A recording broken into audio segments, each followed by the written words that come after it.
I had imagined this day 1,000 times. Not the way it actually happened, but the feeling of it, the relief, the pride, the quiet moment where the world finally said, "You did it." For 40 years, I woke up before the sun. For 40 years, my hands smelled like old wood, metal polish, and dust that carried stories older than me. For 40 years, I built something with my own hands, while everyone else thought it was just a little antique shop. And on a Tuesday morning, at exactly 9:47 a.m., my lawyer called. "Mrs. Miller," he said, professional but smiling through the phone, "the wire transfer has cleared. $45 million is now in your account." I didn't answer right away. My fingers tightened around the phone. My knees weakened. I sat down on a chair that had survived 2 world wars and suddenly felt like I might not survive the next 5 minutes. $45 million. Not inherited, not married into, not luck. Earned. I cried, but quietly. The kind of cry that comes from exhaustion finally letting go. At 62, my body was tired. My back ached from lifting furniture.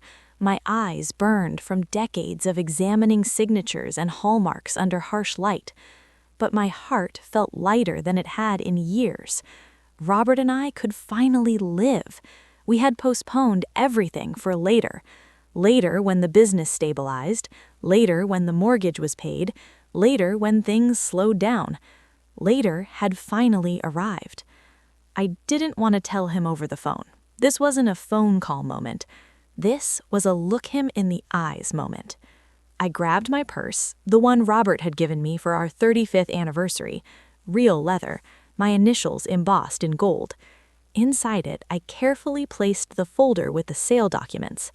I wanted him to see it, to touch it, to know it was real. The drive to his office took 23 minutes. I remember because I watched the clock the entire way. Robert worked at Henderson and Associates, a mid-sized accounting firm downtown. He had been a partner for 18 years. I'd only been to his office a handful of times. Work is work, he always said. Home is home. I respected that. Or maybe I just didn't question it enough. I parked in the visitor's lot and walked in with a smile that hurt my cheeks. The receptionist, Ashley, a young woman I'd met at the company Christmas party, looked up. "Mrs. Miller," she said, surprised. "What a lovely surprise." "Yes," I said. "Is Robert available? I have wonderful news." Something changed in her expression, just for a second. A flicker, hesitation. "He's in his office," she said slowly. "Let me just—" "Oh, don't bother," I said. "I'll surprise him." I didn't wait for her response. I headed straight for the elevator, heart racing, not with fear, but excitement. $45 million. Our life was about to change. The elevator dinged on the 2nd floor. I turned left, counting doors like muscle memory. 3rd door on the right. Brass nameplate. Robert Miller, CPA. I reached for the handle, and then I heard it. Laughter. A woman's laughter. Light. Intimate, not the kind you hear in meetings. "Robert, you're terrible," she said playfully. My hand froze. "Am I?" my husband replied, his voice lower than I'd ever heard it.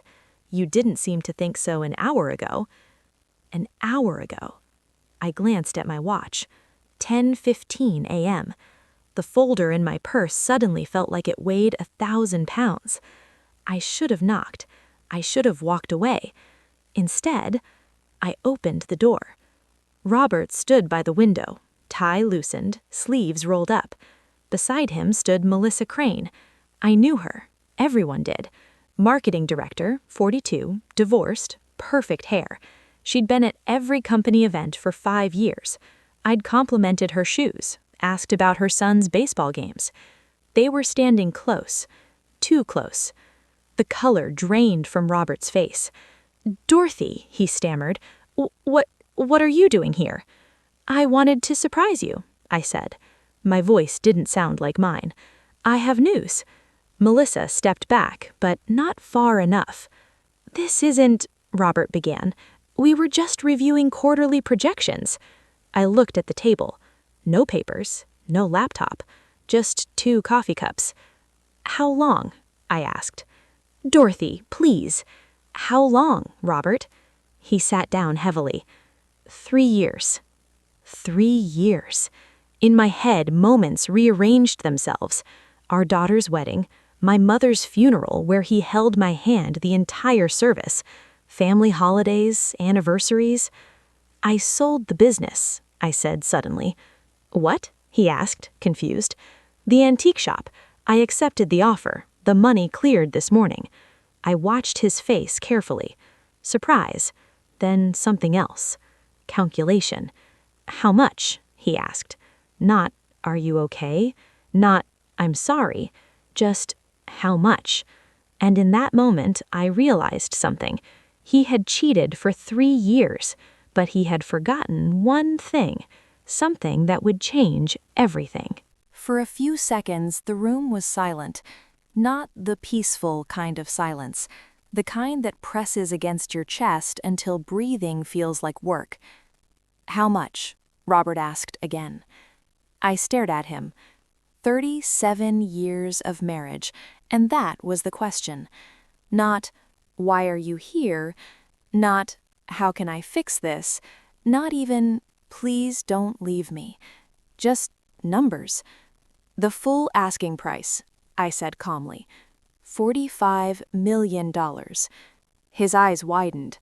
For a moment, the woman in the room, Melissa, didn't exist. Neither did the betrayal. Neither did me. All he saw was money. "That's incredible," he said, standing up. We need to talk about this, about investments, taxes, structuring it properly." He was already accountant mode. "As your husband," he added, "I can help." As your husband. I almost laughed. "Yes," I said quietly. "We should talk." Relief washed over his face. "Good," he said. "Good. Let's not make decisions emotionally." Emotionally. He gestured toward the door. "Melissa, maybe you should—" "I should go," she said quickly, grabbing her phone. She wouldn't look at me. "Excuse me, Mrs. Miller." The door closed behind her. Robert and I stood alone. "How long?" I asked again. He ran a hand through his hair.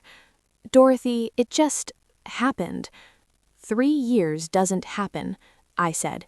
"I didn't plan it," he said defensively. "It was a mistake. A mistake you repeated for 3 years." He sighed. "You don't understand," he said. "Midlife hits differently for men." I nodded slowly. "Apparently." He moved closer.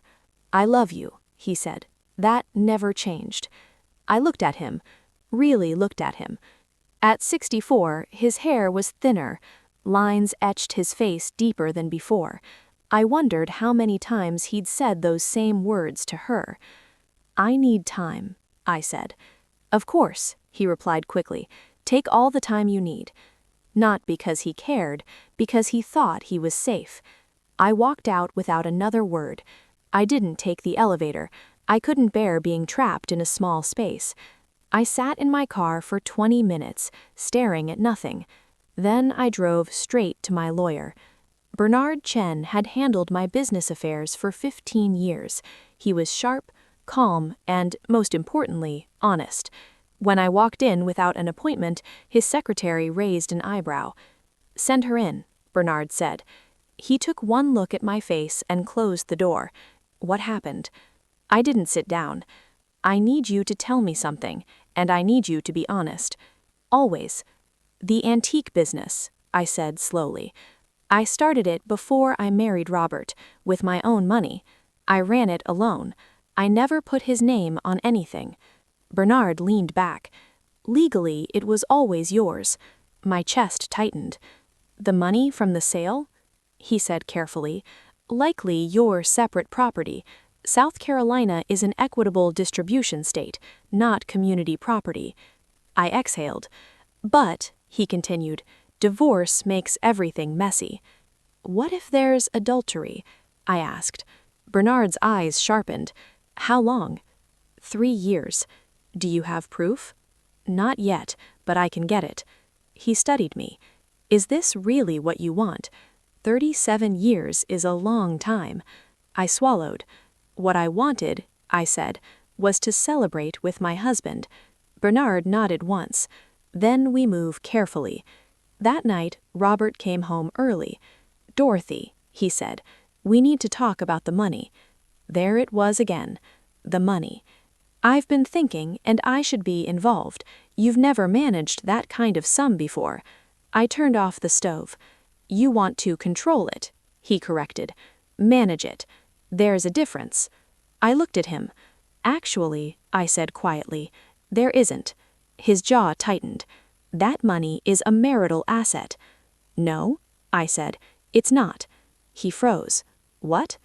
I spoke to a lawyer. His eyes darkened. You're making a mistake. No, I replied.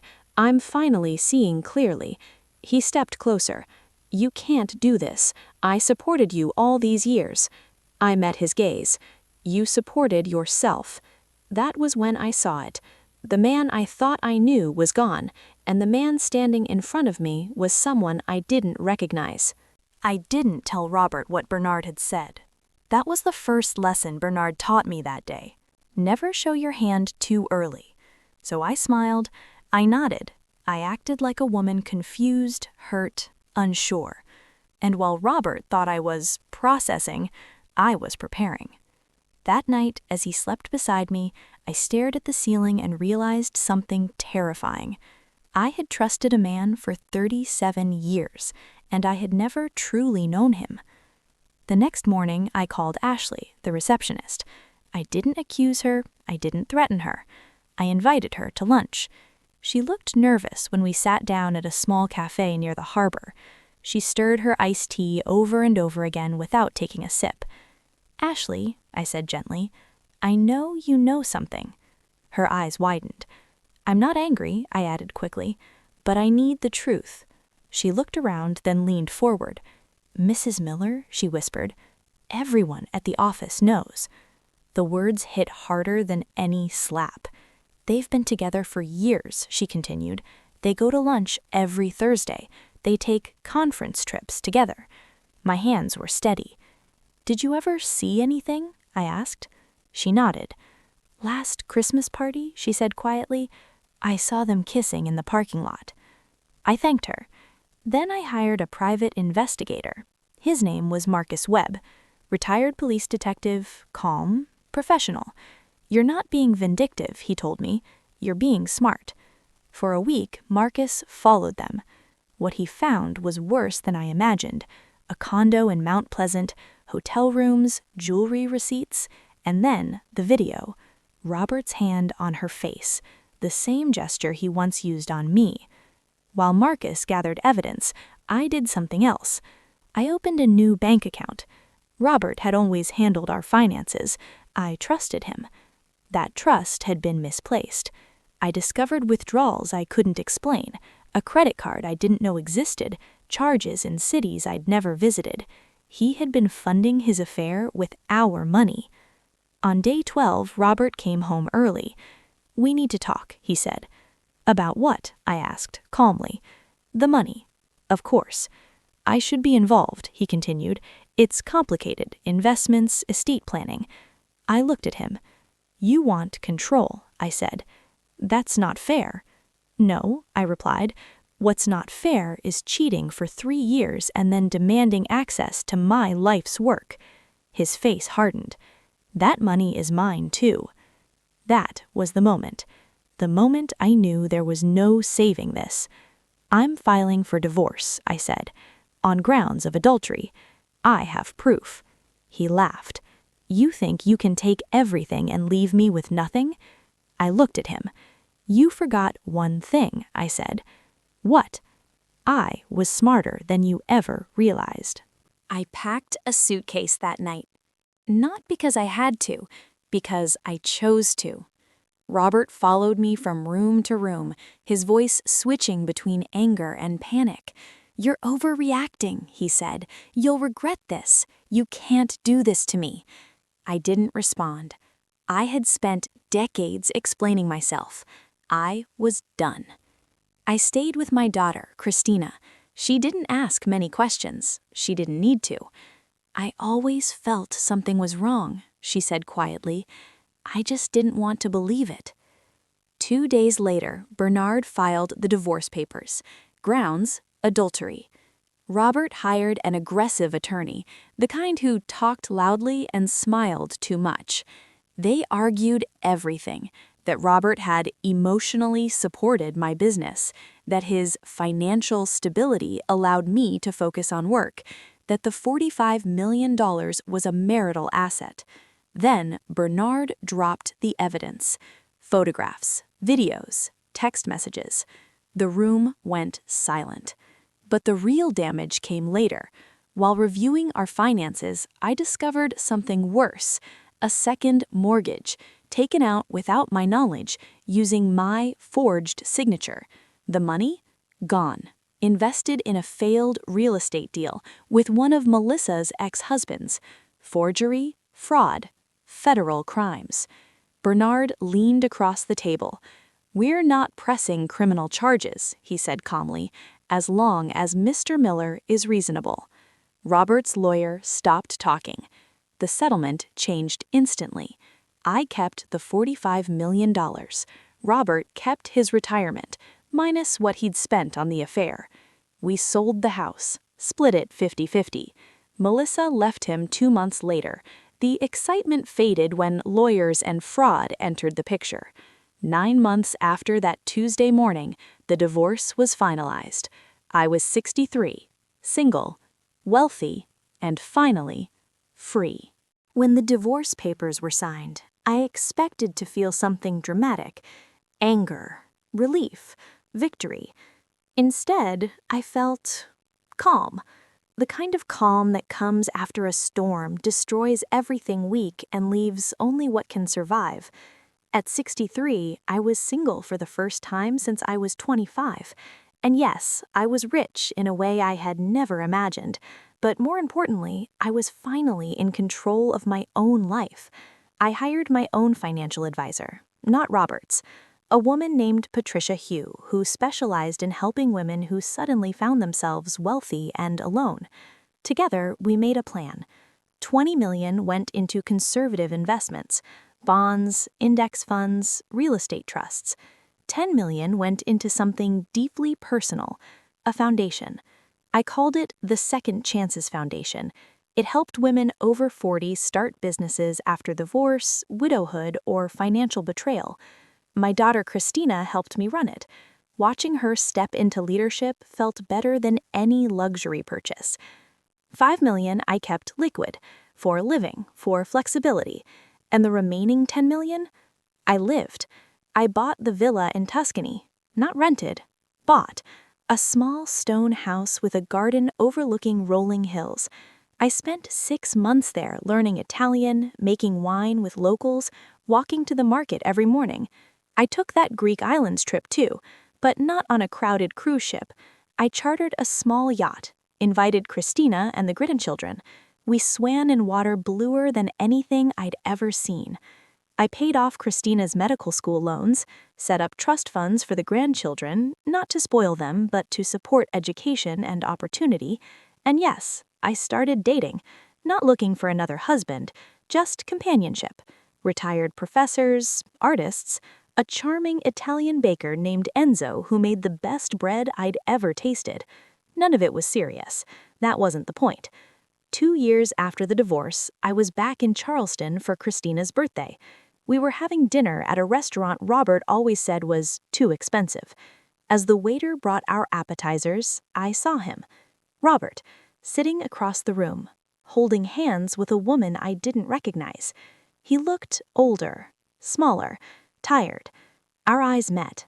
I expected something: triumph, pain, satisfaction. I felt nothing. Not anger, not sadness, just curiosity. Then I looked back at the wine list. "Mom," Christina whispered, "are you okay?" "I'm fine," I said, and I meant it. We ordered the expensive wine, the good one. We laughed. We talked about the kids. I didn't look at Robert again. As we left, we had to pass his table. He stood up awkwardly. "Dorothy," he said, "you look, well. Thank you. I heard about your foundation. That's good. Doing something meaningful with the money." I smiled. "I'm doing a lot of things, Robert." He introduced the woman, Karen. She looked uncomfortable. I felt a flash of sympathy. She had no idea. "Nice to meet you," I said politely. Then I walked out. Outside, Christina laughed. I would have thrown my drink at him. "The wine was too good to waste," I said. That night, lying in bed overlooking the harbor, I thought about everything. Some people would say I got lucky, that the timing saved me, that the money made it easier. And yes, the money helped. But luck? No. I worked for 40 years. I built something valuable. I trusted my instincts. And when my world fell apart, I built a better one. He cheated for 3 years, but he forgot one thing. The business was never his, and neither was my life.